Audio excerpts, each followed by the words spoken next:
UFO bearing 209er, 500 miles and closing. There were a lot of locations needed for the story. Somewhere on the southeast coast, I should imagine. But we were very fortunate that we hit on, or the location manager found, exactly the right place. The essence of the story is that the aliens have come down and want to tap into a huge power source.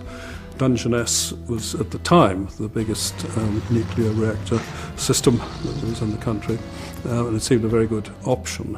And around it were all sorts of other places that we could use in other parts of the story. So we based ourselves in or near Dungeness for the whole 5 days that we were down there.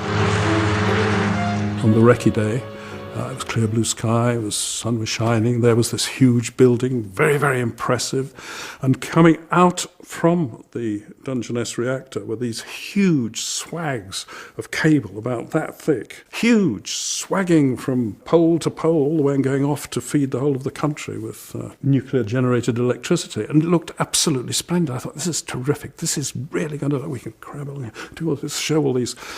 Anyway, we got down there to start our filming, and we got out the coach, and thick fog, absolutely thick fog, and snow on the ground, snow that had lain there for a while, which was beginning to deteriorate, and didn't really know what to do.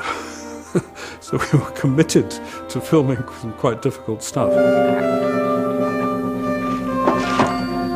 On that first memorable day, the star was not Doctor Who or any assistants or anybody else. It was a wonderful actor, stuntman called Derek Ware, who I'd worked with quite a bit before. And Derek was also an actor, and he really relished this role of Pigbin Josh, this terrible, strange character, this tramp figure. It's a bit like Buster Keaton, I was looking at it. The first I heard of Pigbin Josh was that I was going to have to ride a bike and crash it into a river. And they were going to be filming it on the 4th of January.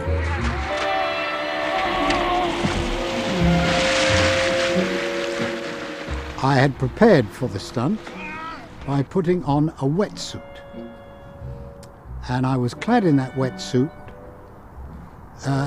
alternately sweating and shivering until 4 o'clock in the afternoon.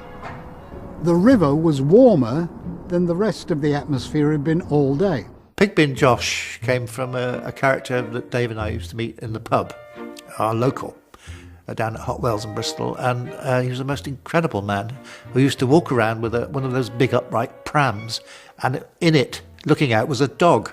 And he was a strange sort of character, and he just spoke in these kind of gruff voice, you could never understand what he was saying. So I put on a sort of what was called in those days Mumfordshire voice, which was ooh-ah, ooh-ah, which of course was just absolute nonsense. But somehow, when it appeared on the screen, the kids loved it. I always thought he should have had his own series. It was quite what his stories would have been, but it would have been very interesting to try and create something for him.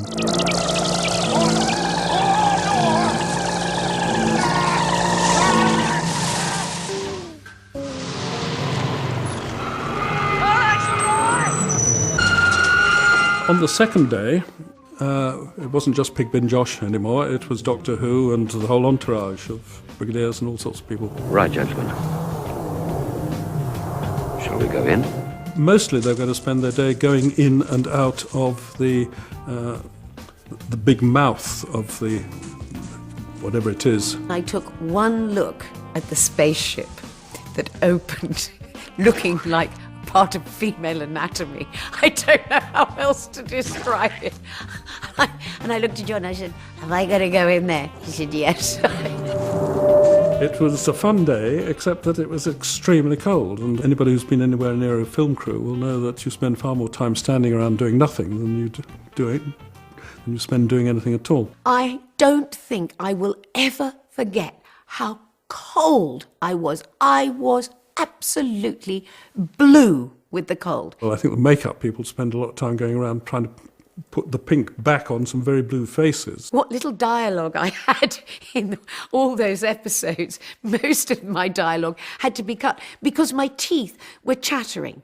There were people literally starting up the engines of the car and leaning against cars, you know, like pussycats do when you turn the engine off. They go in line just to get some warmth, you know, anything. But for me, there was just not one part of me that could get warm. If it hadn't been for John's cloak and the fact that John was so much taller and bigger than me, he literally could envelop me to keep me warm. It was cold. The directors never noticed that. We just have nips of scotch. Barry and I did go down to Dungeness where they were filming in absolutely awful weather conditions, you know, cold and wind and gales and God knows what. And I said to Barry afterwards, you know, it reminds me of the First World War stories, you know, where the generals come down from their chateau and they visit the troops on the front line in the mud and the blood, you know, and the hail of bullets and say, "Well done, chaps, you're doing a terribly good job," you know. Then they get back in their staff car and go back to the hotel and have a drink and a lunch. And it was a bit like that, you know. But the weather you can't control. If you're unlucky with the weather, you're unlucky with the weather. And that they certainly were. We couldn't have had it worse. Every day was totally different. We had the fog the first day. We had this freezing, lying snow the following day. I think it rained on one of the days, and I'm not sure it wasn't the next day, which took all the snow away.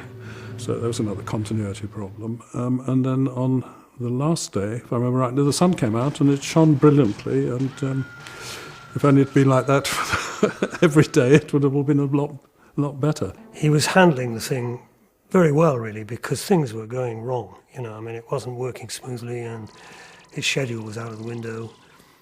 And he handled it very well, I think. But there was a lot of pressure on him.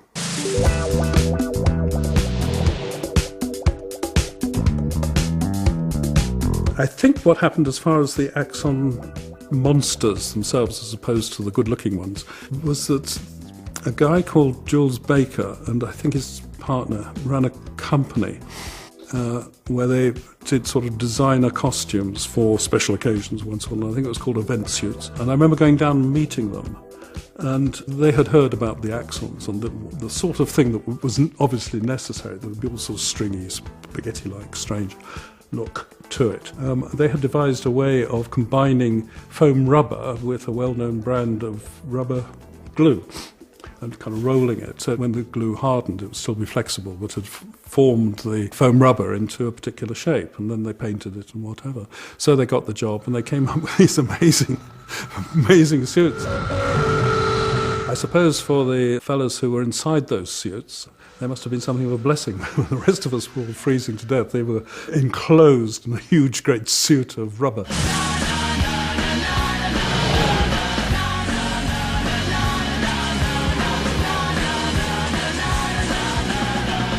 When you heard the word rap, you've never seen so many happy people in your life. Normally, you know, you have a nice little... Everybody wanted out of there. John and I got straight in that car.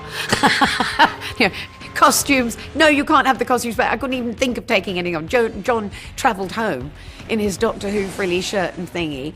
You know, I went home wrapped in a blanket, and we sort of amused ourselves by singing and telling each other ridiculous stories all the way home, because by this time we'd gone a bit bonkers. With filming, you don't actually see the results till sometime later. You see what's called the rushes. And when we saw the rushes, it was obvious that they didn't match up, because things that were supposed to happen on the same day but were shot in different days didn't make sense. You know, you made sudden changes. And Barry was worried about this, and I said, "Don't worry, Barry, I'll cover it with a line." And I gave a line to Corporal Bell, I think. To report in from the Met Office, sir. There are freak weather conditions over the whole area. Explain. Sudden snowstorms, sir. Dense fogs covering the area. You know, we more or less got away with it.